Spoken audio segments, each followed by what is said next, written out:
Šahtjor kot generalka in danski prvoligaš Orhus kot nasprotnik, s katerim se namerava končati tekmovalni del priprav, a je zadnja preizkušnja dobesedno padla v vodo.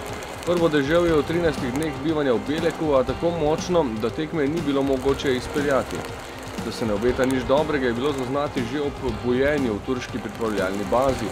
Petek se je začel z nalivom, nihajočimi palmami, razburkanim morjem.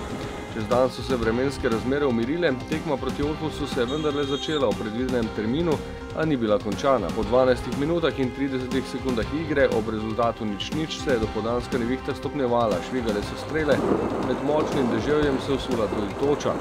Sodnik je moštvi poslal z igrišča, ni bilo več pogojev za nadaljevanje. Dež se je umiril, a je ostala voda na igrišču, tveganje poškodb bi bilo v takšnih razmerah preveliko. Trenerja sta se strinjala, da je bolj smiselno tekmo odpovedati. Ja, nemogoče že pred tekmo je bilo nekaj luž na igrišču, ampak skozi ogrevanje so potem te luže izginjale. Potem je šlo prvih 10-15 minut, se je dalo nekako igrati normalno in potem pa je prišel tisti naliv, ki so ga, kot kaže, napovedovali še preden nas je dohitel, smo bili že v slačilnici.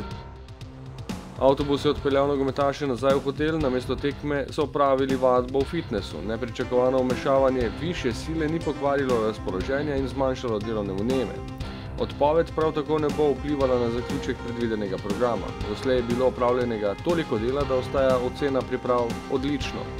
Nadomestnega termina zadnjega dvoboja ne bo, v soboto in v nedeljo sledita še 2 treninga, v nedeljo popoldne pa se vijoličasta odprava vrača domov.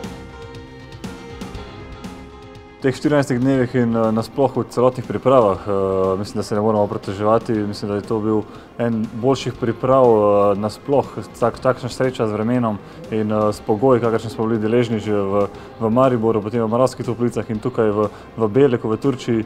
Mislim, da se boljše ne bi moglo poklopiti, tako da je bilo na nas, da smo vse to izkoristili in jaz verjamem, da smo se dobro pripravili.